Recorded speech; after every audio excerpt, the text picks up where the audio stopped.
Hello everyone. जैसा कि हम लोग इतिहास को पढ़ रहे थे और कक्षा 10वां के इतिहास को हम पढ़ रहे थे और इसमें हम चौथे चैप्टर पे थे। हमारा जो कि अब एक सीरीज चल रहा है, कक्षा 10 को संपूर्ण इतिहास पढ़ाने का जो टारगेट हमने लिया है, उसका हम यहाँ चौथा चैप्टर तक पहुँच चुके हैं और ये इसका पार्ट 2 ही है वीडियो। इससे पीछे का अगर वीडियो है देखना है आपको तो डिस्क्रिप्शन में उस पूरे प्लेलिस्ट का लिंक है, या फिर आप मेरे चैनल पर जाके प्लेलिस्ट में जाके बहुत सारे प्लेलिस्ट मिलेंगे, वहाँ पर आप सब जो भी प्लेलिस्ट पढ़ना हो, आपको इतिहास पढ़ना हो तो आप इतिहास पढ़ सकते हैं। टॉपिक वाइज कोई भी चीज़ को आपको पढ़ना होगा, जैसे हमरुल को, गदर को, खिलाफत आंदोलन को, अहमदाबाद मिल मजदूर आंदोलन को, किसी भी चीज़ को आपको पढ़ना होगा तो आप वहाँ पर जाइए और वहाँ से आप पढ़ सकते हैं। और आगे जो अब हम लोग यहाँ पर बात करने वाले हैं भारत में राष्ट्रवाद को लेकर, ये दूसरा पार्ट है मेरा। इससे पहले वाला पार्ट पढ़िए, फिर इसको पढ़िए, ज़्यादा कनेक्ट कर पाइएगा, ज़्यादा समझ पाइएगा। जैसा कि हमने पिछले वीडियो में राष्ट्रवाद का पूरा मतलब समझा दिया था और भारतीय लोगों के अंदर किस तरह से राष्ट्रवाद की भावना जागी, क्योंकि अंग्रेज जो है बहुत सारे कानून ऐसे लाए थे जो भारत के लोगों के विरोध में था। जैसे इल्बर्ट बिल जब 1883 में आया तो इल्बर्ट बिल का अंग्रेजों ने विरोध किया। इससे भारतीयों को लग गया कि जो अंग्रेज है हमारे प्रति किस प्रकार की भावना रखते हैं। जो इससे कोलकाता कॉर्पोरेशन लाया गया था, जो कि कलकत्ता में जो है भारतीय लोग जो है भारतीय व्यापारी के जो है प्रभाव को कम करने के लिए, उससे भी भारत के लोगों को समझ में आ गया था। ठीक है, सही आ रहा है, नहीं हिला कुछ? तो इससे भी कुछ ना कुछ आइडिया लग गया था भारतीय लोगों को। इस तरीका से और भी बहुत सारे कानून जो आपको बताया गया था, vernacular press act, arms act, vernacular press act 78 और आर्म्स एक्ट 79, इस तरह का जो 1879, जो इस तरीका का जो कानून लाया गया था, उससे कहीं ना कहीं भारतीयों को के अंदर जो है गुस्सा पनप रहा था। और गुस्सा पनपना मतलब राष्ट्रवाद पनपना, गुस्सा पनपना उस अंग्रेजी शासन के खिलाफ सभी लोगों के अंदर एक राष्ट्रवाद बन रहा था, यानी अंग्रेजी सरकार को भगाने के लिए। हम वहां पर बहुत सारे कानून को देख लिए थे पिछले वीडियो में, 7-8 कानून को हमने बता दिया था। आज जो हमारा टॉपिक होगा, तो भारत को आज़ादी दिलाने के लिए, भारत को एक सूत्र में बांधने के लिए कुछ कुछ संगठन बने, कुछ कुछ लोगों ने इसका प्रयास किया, उसको आज हम लोग पढ़ने वाले हैं। हालांकि आपको आईसीएस के बारे में, जो इंडियन सिविल सर्विस थी, उसके बारे में भी हमने आपको पिछले वीडियो में बता दिया था। आप कमेंट में बताइए कि आईसीएस की स्थापना कब हुई।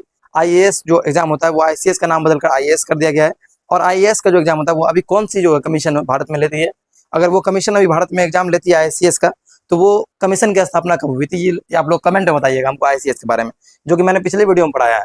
ठीक है, उसी दरमियान जो है एक नील विद्रोह हुआ था 1859-60 में, ये भी आप लोगों को याद रखना है, जो कि बंगाल में हुआ था। नील विद्रोह, नील विद्रोह जैसे कि आपको बताया जाएगा, नील का खेती जो करवाया जा रहा था जबरन अंग्रेजों द्वारा, है ना।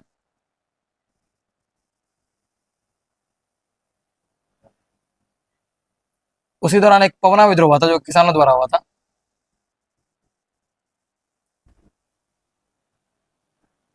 76 होगा शायद, 1876, 73-76, ठीक है, यानी 1873 से लेकर 1873 के बीच में हुआ था। तो ये सब रिवॉल्ट है, ये सबको आप लोग को ध्यान में रखना है ना। अंग्रेजों ने किसानों को जबरन नील की खेती करने पर मजबूर किया था। ठीक है, इस नील विद्रोह, ठीक है ना, किसानों ने अंग्रेजों के अत्याचार के खिलाफ विद्रोह किया। ये तो नॉर्मल सा बात है कि नील विद्रोह हुआ होगा तो वही कारण होगा। ठीक है, जमींदारों द्वारा किसानों के से अधिक लगान लेने के लिए पवना विद्रोह हुआ था, किसानों ने विद्रोह किया था। ठीक है, और किसानों ने जमींदार और अंग्रेज के अत्याचार के विरुद्ध जो है आंदोलन किया था। ये सब बात आपको नील विद्रोह पवना विद्रोह में याद रखना है। ये भी सब जो है किसानों को एकत्र करने के लिए, किसानों को एक करने के लिए हुआ। नील विद्रोह जैसे हुआ तो नील का जो किसान लोग कर रहे थे वो सब भी एकजुट हुए नील विद्रोह करने के लिए। और इस नील विद्रोह से संबंधित अब आगे हम लोगों को चंपारण सत्याग्रह को भी पढ़ना है। आज हमारा जो टॉपिक होगा वो मेनली इसी सब कुछ कुछ विद्रोह पर होगा। और प्रथम विश्व युद्ध, जैसा कि आपको पता है कि प्रथम विश्व युद्ध जो है 1914 से लेकर 1918 तक हुआ प्रथम विश्व युद्ध। हर एक चीजों को आपको समझाने का हम प्रयास करेंगे, आप ध्यान दीजिए।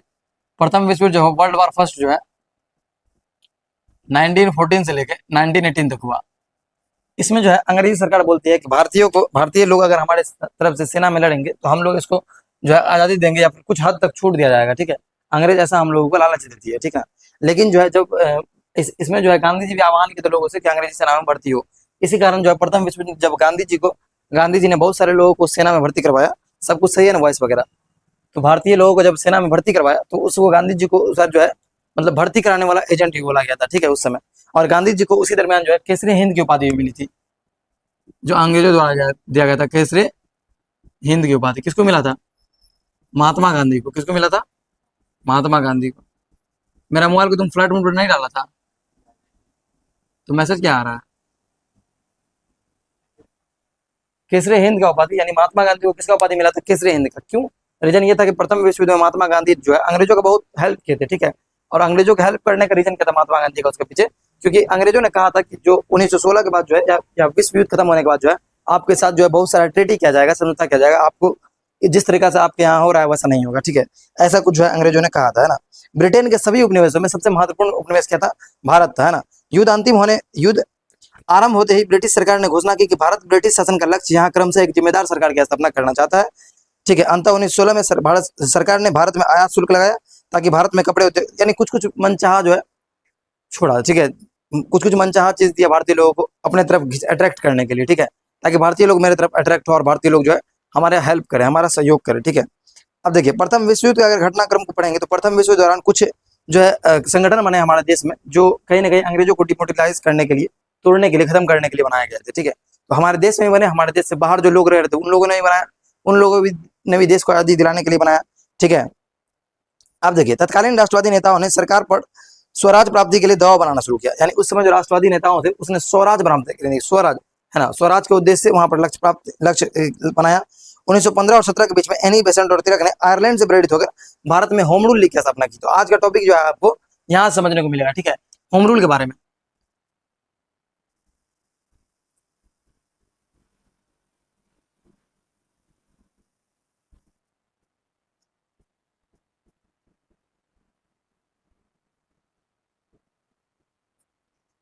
अब जो है हम क्या करेंगे इसमें, जैसे अभी हम होम रूल आपको बता रहे हैं, इस वीडियो में तो आपको पूरा विस्तार से समझना है, आपको बने रहना है, यहाँ पर पूरा चीज को देखना है। ऐसी होम रूल को हम क्या करेंगे, एक और कट निकालेंगे यहाँ से इसका, और होम रूल के बारे में जो अलग से जो है सेपरेट होम रूल के बारे में एक डाल देंगे, ताकि आपका समय बचे। अगर जो बच्चे पढ़े हुए हैं होम रूल सिर्फ नहीं समझ रहे हैं तो होम रूल अपना समझ लेंगे, गदर पार्टी नहीं समझ रहे गदर पार्टी समझ लेंगे, खिलाफत नहीं समझ रहे खिलाफत समझ लेंगे।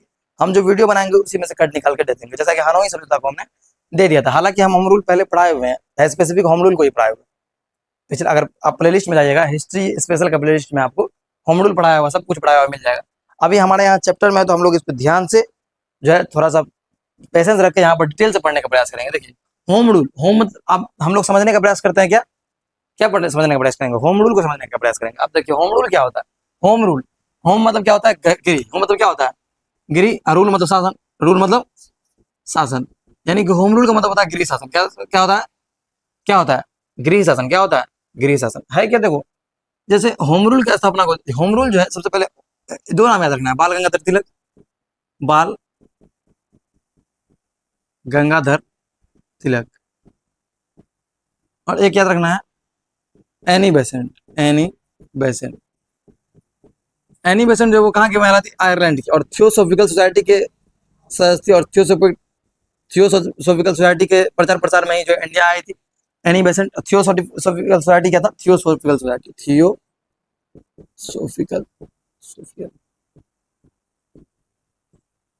ये गॉड पर रिसर्च करता है ना सोसाइटी, ईश्वर पर रिसर्च करने वाला सोसाइटी है ना, गॉड पर रिसर्च करता था। ठीक है, कि गॉड एग्जिस्ट करता है, कौन धर्म का कोड कैसा है, ये सब चीज के बारे में रिसर्च करता था थियोसॉफिकल सोसाइटी। इसकी सदस्य थी कौन, इसकी मेंबर थी कौन, ये इंडिया का नहीं था, आउट ऑफ इंडिया इंग्लैंड की थी, ब्रिटेन का ये सब था। ठीक है, और इसकी मेंबर थी एनी बेसेंट। एनी बेसेंट, और एनी बेसेंट जो है, ये एनी बेसेंट आयरलैंड की महिला थी। कहाँ की थी, आयरलैंड की। और आयरलैंड किसका उपनिवेश था, आयरलैंड उपनिवेश है किसका, ब्रिटेन का, है ना, ब्रिटेन का आयरलैंड जो है उपनिवेश था। अब आयरलैंड की ये जो महिला थी एनी बेसेंट, तो ये आयरलैंड में क्या था, होम रूल। आयरलैंड में क्या था, होम रूल शासन, होम रूल जो है शासन चल रहा था आयरलैंड में।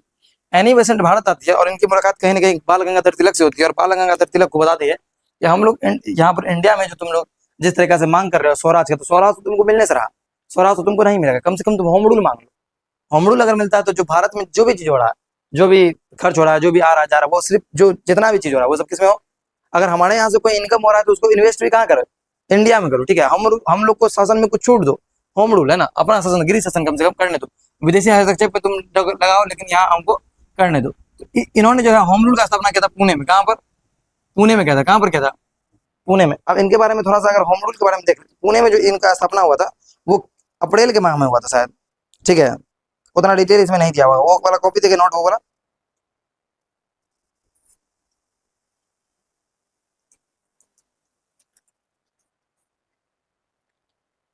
उतना डिटेल में तो यहाँ नहीं दिया हुआ है, लेकिन होम रूल का स्थापना आप लोग याद रखना का 1916 होम रूल का स्थापना बाल गंगाधर तिलक भी की थे, एनी बेसेंट भी की थी। ये पुणे में की थी, किए थे, और ये मुंबई में की थी। कहाँ की थी, मुंबई, पुणे और इसका अगल बगल। इसमें जो लोग थे वो ज्यादा थे, इसमें जो है ज्यादा लोग शामिल हुए थे ना, क्योंकि बाल गंगाधर तिलक उस समय तक बहुत ही प्रसिद्ध नेता बन चुके थे। बाल गंगाधर तिलक को 1908 में गिरफ्तार किया गया था। कब गिरफ्तार किया था, 1908 में गिरफ्तार किया गया था। याद करो, जब हम कांग्रेस के बारे में बता रहे थे तो कांग्रेस के बारे में बताए थे आपको कि बाल पाल है ना, लाल बाल पाल, ये तीनों जो है गर्म दल के नेता थे। इन्होंने गर्म दल के नेता थे तो इन स्वदेशी आंदोलन किए थे ना। जब बंगाल विभाजन हुआ था, देखिए पूरा डिटेल हिस्ट्री आपको बताते हैं। जब बंगाल विभाजन हुआ, बंगाल विभाजन 1905, बंगाल विभाजन 1905 में हुआ था। उसके बाद क्या हुआ, स्वदेशी मूवमेंट हुआ, स्वदेशी आंदोलन हुआ। स्वदेशी आंदोलन जब हुआ तो इनको गिरफ्तार किया गया। किसको किसको गिरफ्तार किया गया? बाल गंगाधर तिलक को गिरफ्तार किया गया। और बाल गंगाधर तिलक को 1908 में गिरफ्तार कर दिया। छोड़ा कब गया इसको? 1916 में। कब गिरफ्तार छोड़ा गया? 1916 में छोड़ा गया, ठीक है ना, रिहा किया गया है ना। 1916 में इन्होंने क्या किया? होम रूल लीग का स्थापना किया। किसका स्थापना किया? होम रूल लीग का स्थापना। कहां पर किया? कहां पर किया? पुणे में। इनका पत्र चलता था, इनका जो है बाल गंगाधर तिलक का पत्र चलता था। दो पत्र चलता था, एक मराठा, एक मराठा, एक क्या था? केसरी। एक क्या था? केसरी। दोनों एक साप्ताहिक पत्रिका था, लेकिन केसरी इतना पॉपुलर हुआ कि इसको दैनिक बनाना पड़ा बाद में। क्या बनाना पड़ा? दैनिक पत्र, यानी साप्ताहिक बहुत, दोनों तो साप्ताहिक पत्र था, लेकिन जो है इसको जो है पॉपुलरिटी मिलने के आधार पर इसको दैनिक पत्र बनाया गया। और इसका लैंग्वेज क्या था? मराठी। क्या क्या लैंग्वेज था इसका? मराठी। लेकिन ये कहा क्या था? साप्ताहिक पत्र। क्या था ये? आप लोगों को ज्यादा जो है इधर उधर पर नहीं जाना है। दोनों साप्ताहिक, अगर आप कहीं इंटरनेट पर पढ़ रहे हो या कहीं पढ़ रहे हो तो इसका हम पूरा आपको फंडामेंटल टाइप से बता रहे हैं कि दोनों एक साप्ताहिक पत्रिका था। मराठा और केसरी जिस समय निकाला गया था दोनों साप्ताहिक था, लेकिन जो है केसरी बहुत पॉपुलर होने की वजह से केसरी बाद में क्या हो गया? दैनिक यानी डेली न्यूज़पेपर हो गया। और मराठा साप्ताहिक ही रह गया। और मराठा का जो लैंग्वेज था वो क्या था? इंग्लिश था। कौन था? यानी इंग्लिश भाषा में छपते थे। और ये किस भाषा में छपती थी? मराठी में। याद रहेगा? याद रहेगा तुम लोगों को? ठीक है, एक चीज और देख लेते हैं हम इसमें जो है, यहाँ पर स्थापना तो कर दिया था होम रूल का। होम रूल के बारे में अभी पूरा हम लोग डिटेल से अंदर जाएंगे, और होम रूल के बारे में कुछ कुछ पॉइंटर जो है मेरे ध्यान ध्यान ध्यान उतरा हुआ है, उसको भी हम आपको पढ़ाने की कोशिश करेंगे। थोड़ा धैर्य बना के रखिए, रोकना उसको। हम्म जैसा कि यहाँ पर हम देख पा रहे हैं, जिसमें यहाँ पर ऐसे आपको किताब में उतना बात नहीं है तो उतना दिमाग नहीं लगाना। यहाँ पर 1914 हो जाएगा, ठीक है, और 1916 में ये बना देता है, ठीक है। होम रूल के बारे में अभी हम लोग को बहुत सारा बात समझना है। जैसे होम रूल का जो स्थापना क्या था, ये बाल गंगाधर तिलक, ये 28 अप्रैल को किए थे। कब किए थे ये? चलिए इसको मिटा देते हैं, पहले इसी को समझ लेते हैं। क्या इन्होंने जो स्थापना किया था बाल गंगाधर तिलक, वो 28 अप्रैल को किए थे। 28 अप्रैल 1916 ईस्वी को, 28 अप्रैल 1916 ईस्वी को इन्होंने होम रूल का स्थापना किया था बाल गंगाधर तिलक ने। इसमें जो है 30,000 से अधिक सदस्य कितना थे? 30,000 से अधिक सदस्य, अधिक सदस्य। इनके पत्र के बारे में आपको बता दिया है ना, इनके पत्र के बारे में भी आपको बता दिया गया है। 30,000 से अधिक सदस्य जो है वो बाल गंगाधर तिलक वाले में थे, ठीक है। उसके बाद जो है महाराष्ट्र कर्नाटक का सदस्य हो गया। ये आयरिश जो है आपको कहाँ से प्रभावित था? होम रूल, होम रूल कहाँ से प्रभावित था? आयरलैंड से। कहाँ से? आयरलैंड से, क्योंकि आयरलैंड की जो महिला थी, क्या नाम था उसका? Annie Besant. क्या नाम थी? Annie Besant. एनी बेसेंट कहाँ की थी? आयरलैंड की, आयरलैंड। तो अगर पूछ दे कि होम रूल जो भारत में कहाँ से प्रभावित, कहाँ से प्रेरित, प्रेरणादायक था, वो कहाँ से था? आयरलैंड से। ये भी अपना जो है होम रूल का स्थापना करती है 1 सितंबर 1916 को। कब स्थापना करती है? 1 सितंबर 1916। इनका दो पत्र रहता है, इनका दो पत्र रहता है। एक होता है कॉमनवेल्थ। क्या होता है? कॉमनवेल्थ, जिसके माध्यम से अपना विचार को व्यक्त करती है।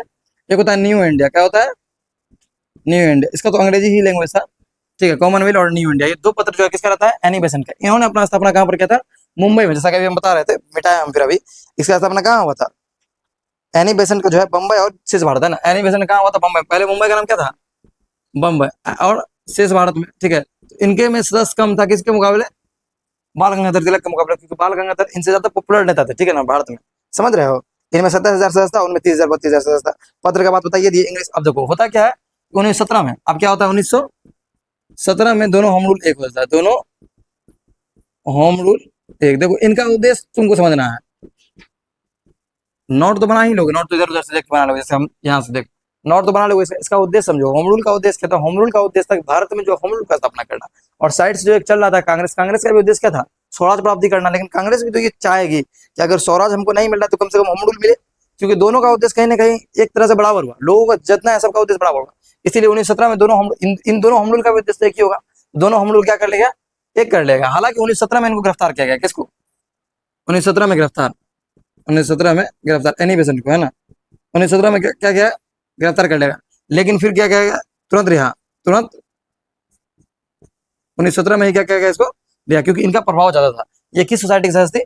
थियोसॉफिकल सोसाइटी का। और ये ब्रिटेन का कोई पार्टी, ये सोसाइटी था जो कि गॉड पर रिसर्च करता था। उसकी मेंबर थे एनी बेसेंट। उसका प्रभाव होने के कारण जो है उनको छोड़ना पड़ा तुरंत, ठीक है। और 1917 के बाद जो है 1917 में जब कांग्रेस का अधिवेशन हुआ तो कांग्रेस के अधिवेशन में इनको अध्यक्ष भी बनाया गया, ठीक है। तो ये चीज आप लोगों को याद रखना है, ठीक है। 1917 में एनी बेसेंट को गिरफ्तार किया गया, 1917 दिसंबर 1917 में रिहा भी कर दिया गया, ठीक है। और 1920 में जो है अखिल भारतीय होम रूल की स्थापना हुई। 1920 में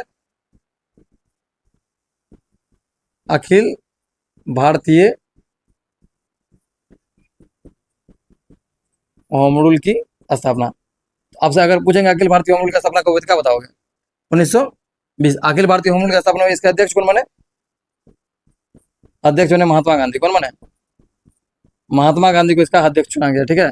तो ये आप लोगों को याद रखना, ठीक है ना, वीवीआई सब में। इसे पॉइंट जो है क्या है, कुछ कुछ पॉइंट जो है आपको 10th के लिए बहुत ही वीवीआई पॉइंट है, वेरी वेरी इंपॉर्टेंट, है ना। और बाद में यही 1920 के बाद क्या हो गया, बाद में होम रूल हो गया। क्या होम रूल? कांग्रेस है,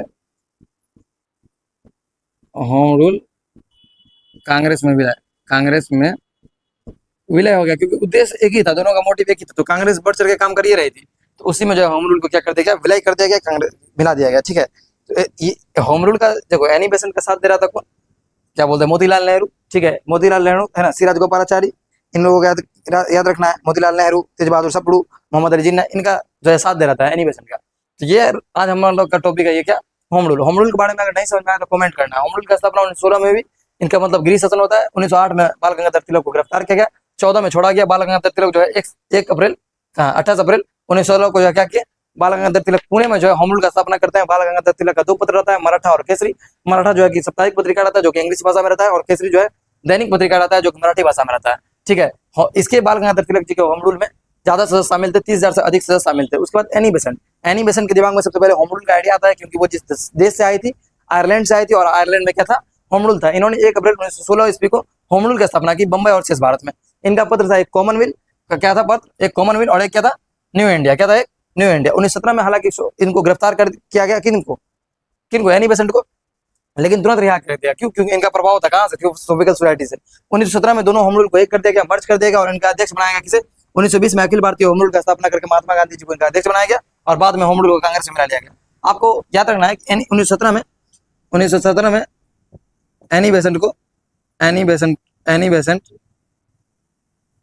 को कांग्रेस के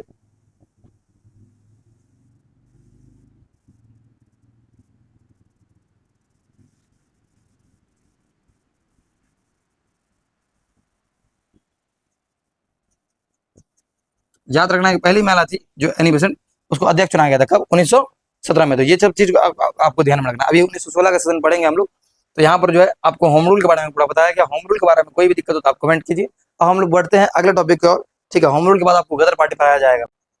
जैसा कि हमने होम रूल को यहाँ पर मिटा दिया है, साफ कर दिया है समय आपको देखते हुए, अब हम पढ़ेंगे किसके बारे में, गदर पार्टी के बारे में, ठीक है। अब गदर पार्टी के बारे में आप धैर्य बना के देखिए। गदर पार्टी का स्थापना जो 1913 में हुआ था, कब हुआ था, 1913 में। ये इसका स्थापना इंडिया में नहीं हुआ था, इंडिया से बाहर हुआ था, ठीक है। इसका स्थापना कहां पर हुआ था, अमेरिका में। कहां पर हुआ था,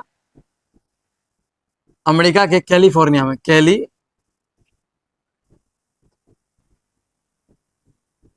कैलिफोर्निया में भी जो सैन फ्रांसिस्को है, वहां पर हुआ था, सैन फ्रांसिस्को। तो ये याद रखना है। गदर पार्टी का स्थापना कहां पर हुई, सबसे पहला क्वेश्चन, गदर पार्टी की स्थापना कहां पर हुई थी, सैन फ्रांसिस्को। कब हुआ था, 1913 में। गदर पार्टी के जो स्थापना के थे, वो 13 जुलाई 1913 ईस्वी को हुई थी, और इसके जो संस्थापक थे, 13 जुलाई है ना, 13 जुलाई 15 जुलाई होगा, 13 नहीं भाई, तुमको लग रहा था। इसके जो संस्थापक थे, इसको जो बनाने वाले थे, वो थे लाला हरदयाल। क्या नाम था उसका, लाला हरदयाल। आपसे ज्यादा इससे क्वेश्चन नहीं पूछा जाएगा, हम इसके बारे में आपको इतिहास बता देते हैं।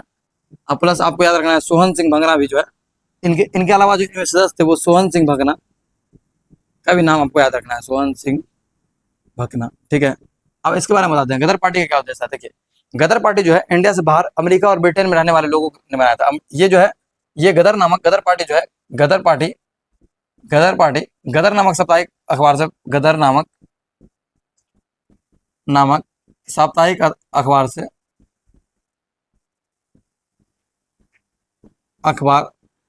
से प्रभावित था, ठीक है, उसी से आया था, ठीक है।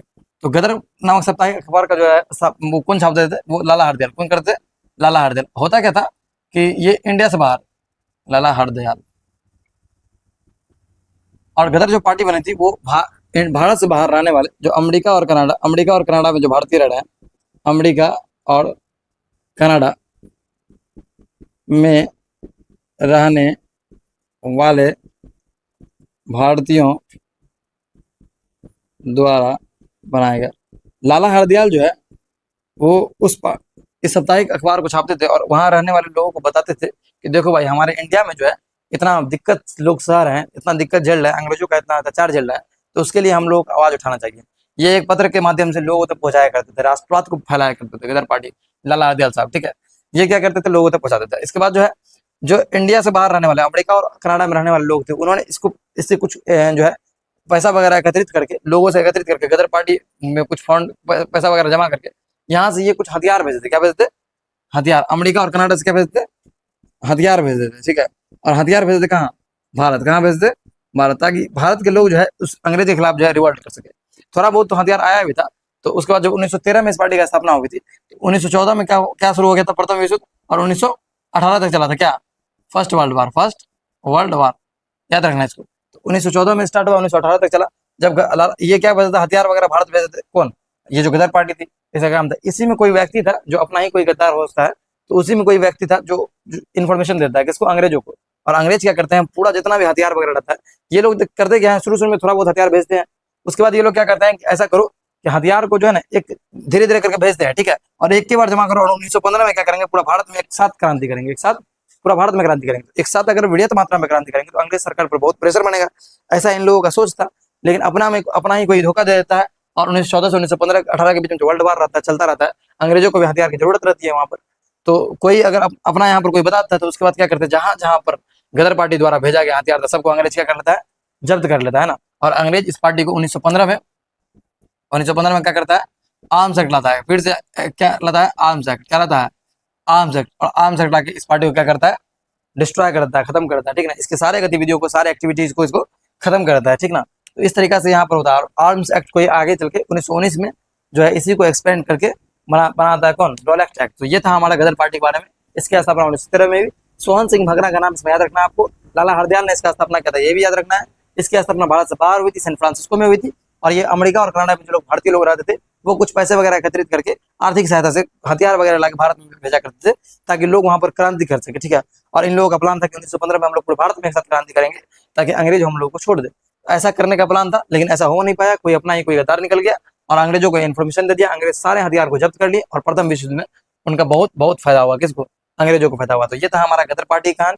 आगे हम लोग और पॉइंट्स को देखते हैं, जैसा कि आपकी किताब में है, ठीक है। अब हम लोग को समझना है कांग्रेस में नरम दल और गरम दल। अब थोड़ा सा वीडियो रोको।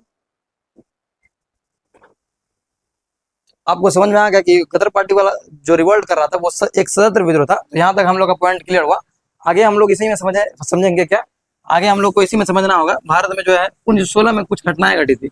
जैसे हम लोग को यहाँ 13 में पढ़ लिया और 15 में इसको बंद कर दिया, 15 में आर्म्स एक्ट आ गया। तो 1916 में 2 दिन घटनाएं घटी थी, जैसा कि आपको बुक में दिया हुआ है। तो 1916 में जो हमारे अकॉर्डिंग जो पहला घटना था, 1916 में एक हुआ था। अब आईएनसी के बारे में बताया गया था। आईएनसी की स्थापना कहाँ पर हुई थी? सबसे पहले ये बताइए। आईएनसी की स्थापना जो है वो 28 दिसंबर 1885 को आईएनसी का फॉर्मेशन जो हुआ था, थोड़ा सा याद दिलाते हैं आपको। आईएनसी का फॉर्मेशन जो हुआ था वो 28 दिसंबर 1885 को गोकुलदास गोकुलदास तेजपाल संस्कृत कॉलेज में, तेजपाल संस्कृत कॉलेज कहाँ पर हुआ था? गोकुलदास तेजपाल संस्कृत कॉलेज में आईएनसी की स्थापना हुई थी 28 दिसंबर 1885 को। इसमें उस समय जो है 72 सदस्य, कितना सदस्य? 72 सदस्य। और इसके जो पहले अध्यक्ष बनते कौन बनते? व्योमेश चंद्र बनर्जी। व्योमेश चंद्र बनर्जी। कांग्रेस का प्राथमिक पहले जो शुरू में उद्देश्य था वो अपने बातों को रखना, ठीक है ना, अपने बातों को सरकार तक पहुंचाना और सरकार उसके बातों को मान ले, ऐसा वो सोचती थी, ठीक है। लेकिन ऐसा तो होता नहीं था, एक्चुअल में ऐसा नहीं होता था। तो ये लोग सोचते थे कि हम लोग बातें से मनवा लेंगे, ठीक है, हम बोल बोल के मनवा लेंगे। तो उसमें कुछ लोग थे जो कहते थे नहीं भाई, बोल के कुछ नहीं होने वाला, इस सरकार को जो है कुछ ना कुछ करके दिखाना होगा, कुछ ना कुछ एक्टिविटी करो, क्रांति करो, तभी कुछ होगा, ठीक है। तो इसीलिए जो है इसी विचारधारा को लेकर इनमें जो लोग रहते हैं, हालांकि दूसरा 1918 से बाद उसके बाद जब दूसरा सेशन होता है कांग्रेस का, उसमें 400 से अधिक लोग पहुंचते हैं, ठीक है। और धीरे धीरे करके कांग्रेस का हर साल सेशन होता है और लोगों की संख्या उसमें बढ़ती जाती है, ठीक है। इसी तरीके से 1905 में, तो हालांकि 1905 में फूटा पड़ा था, लेकिन दादा भाई नौरोजी, जिसको द ओल्ड मैन वृद्ध पुरुष कहा जाता है, the old man of India, उन्होंने कहीं ना कहीं जो है इस चीज को भांपा और उसको रोक के रखा, ठीक है, एकता को बना के रखा। लेकिन जब दादा भाई नौरोजी जी नहीं रहे तो उनके बाद 1906 में 1906 में क्या बना, मुस्लिम लीग बना, उसको छोड़ दीजिए, 1906 वाला मुस्लिम लीग को छोड़ दीजिए। तो 1907 वाला देख लीजिए, 1907 में सूरत सूरत में सेशन होता है कांग्रेस का, सूरत अधिवेशन। और इसमें जो है कहीं ना कहीं एक कुछ लोग ऐसे रहते हैं बेचारे के, जो उनका विचारधारा और इनका विचारधारा नहीं मिलता है। तो कांग्रेस का आईएनसी का जो सूरत अधिवेशन होता है, इसमें फूट पड़ता है ना। और इसमें जब फूट पड़ता है तो एक बन जाता है नरम दल। क्या बन जाता है? नरम दल। एक क्या बनता है? गरम दल। इसमें तो बाकी लोग रहते ही हैं, सिराज गोपालाचारी, फिर मोतीलाल नेहरू, ये सब तो इसी में रहते हैं।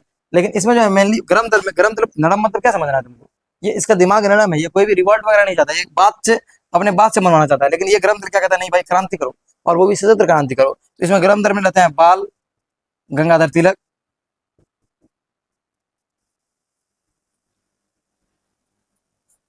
लाला लाजपत राय,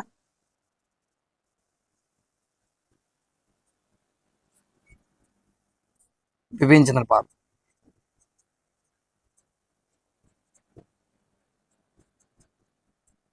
इनको मुख्य रूप से याद रखना है, बाल, लाल और पाल, है ना। इनको आपको याद रखना है, बाल, लाल और पाल को। ये लोग किस में रहते हैं? गरम दल में रहते हैं, ठीक है। और 1907 में जो सूरत स्प्लिट होती है, तो 1907 में तो ये होता है, ये आपको ध्यान में रखना है। कांग्रेस का नरम दल और गरम दल में बढ़ गया। उससे पहले एक और पार्टी, यहाँ पर एक और पार्टी का फॉर्मेशन हो गया 1906 में। 1906 में कौन बन गया? मुस्लिम लीग बन गया, ठीक है। अब मुस्लिम लीग बना तो मुस्लिम लोगों के विचारों को लेकर आगे बढ़ेगा, ऐसा उनके अंदर विचार रहेगा। तो इनको भी हम देखेंगे, मुस्लिम लीग भी जो है किस तरह से, मुस्लिम लीग का भी जो इसका वैचारिक मतभेद हुआ तभी तो एक पार्टी नया बन गया। अगर वैचारिक मतभेद नहीं होता तो पार्टी तो नया नहीं बनता, है ना। तो वैचारिक मतभेद यहाँ पर चला। और 1900 हम देखेंगे वहां पर जैसे कांग्रेस का 1907 में क्या हुआ, स्प्लिट पड़ गया, यानी कांग्रेस में फुट पड़ गया, नरम दल गरम दल। अब हम देखेंगे 1916 में कहा था तीन घटना हुई, तीन प्रमुख घटनाएं घटी, तीन प्रमुख घटना, तीन, इसको लगता है 1916 की तीन प्रमुख घटना, ठीक है। फर्स्ट क्या हुआ? फर्स्ट 1916 में हुआ कांग्रेस का अधिवेशन, लखनऊ अधिवेशन। क्या हुआ? लखनऊ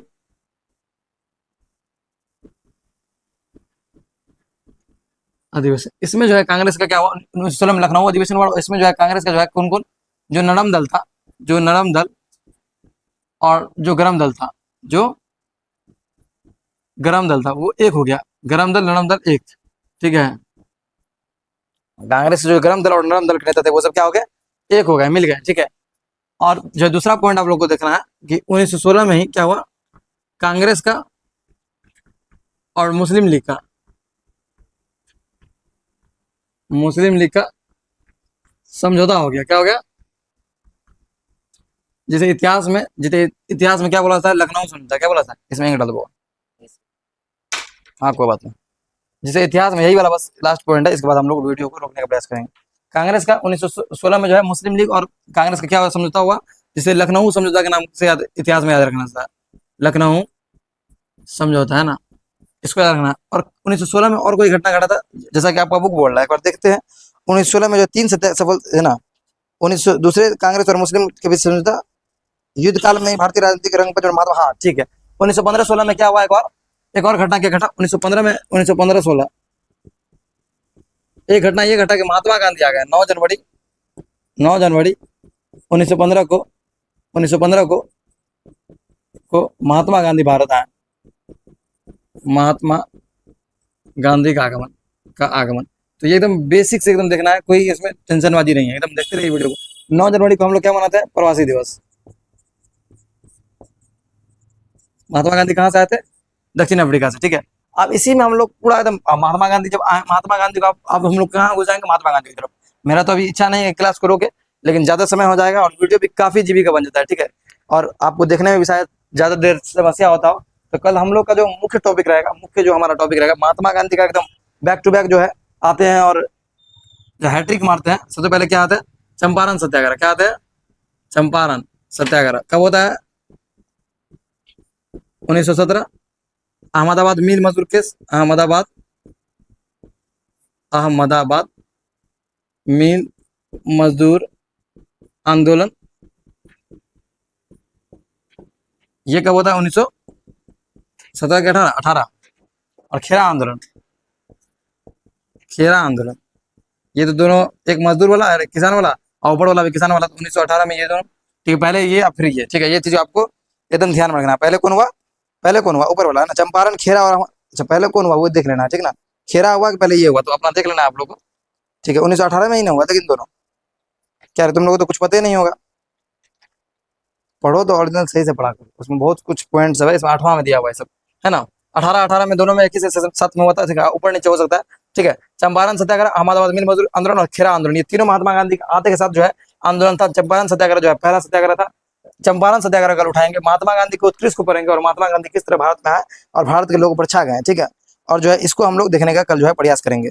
हमारा टॉपिक धीरे धीरे करके सही लेकिन आगे बढ़ रहा है, और आगे बढ़ते बढ़ते हम लोग चंपारण, हमारा ये तीनों केस को देखने के बाद जलियांवाला बाग हत्याकांड, रोलेट टेक, ऐसे करके हम लोग चैप्टर वाइज जो है पढ़ना शुरू करेंगे। चैप्टर वाइज नहीं, टॉपिक वाइज इसको बढ़ाना शुरू करेंगे, है ना। वीडियो है लगभग 30 मिनट का हो गया होगा वीडियो, है ना। वीडियो को हम यहीं पर रोकते हैं। आप लोग जो है डेली जो है पढ़ते रहिए, रिवाइज करते रहिए। हम लोग का प्रयास यही रहेगा कि समय से पहले आपके चैप्टर को, आपके जो पूरे किताब है उसको खत्म किया जाए, ठीक है। किताब खत्म नहीं तो कम से कम इतना तो पहुंचा दिया जाए आपको कि आप उस नंबर लाने के लायक हो जाए। कोशिश ये रहेगा कि आपको एक एक वीडियो में, वन शॉट वीडियो में आपको पूरा एक चैप्टर पढ़ाने का भी मेरा कोशिश रहेगा, ठीक है। ये हम कह रहे हैं, हम प्रयास पूरा करेंगे कि वन शॉट वीडियो में आपका क्विक रिवीजन एकदम लास्ट टाइम में, आपका जब एग्जाम चलेगा दिसंबर में, जनवरी में, पक्का जो है अगर हम लोग बने रहे, अगर आपका साथ अगर मिलता रहा तो जरूर हम लोग आगे बढ़ेंगे और वन शॉट रिवीजन हर एक चैप्टर का करेंगे, ठीक है। और यही कोशिश रहेगा, आगे बढ़ते रहेंगे हम लोग, ठीक है। आप लोग जो है वीडियो को लाइक करते रहिए, चैनल को सब्सक्राइब कीजिए, वीडियो को शेयर कीजिए। आप अगर ये सब करते हैं तो हमारा हौसला बढ़ता है, और हमारा हौसला जब बढ़ेगा तो हम आपको जितना बेहतर हो सकता है उतना बेहतर देने का प्रयास करेंगे। धन्यवाद।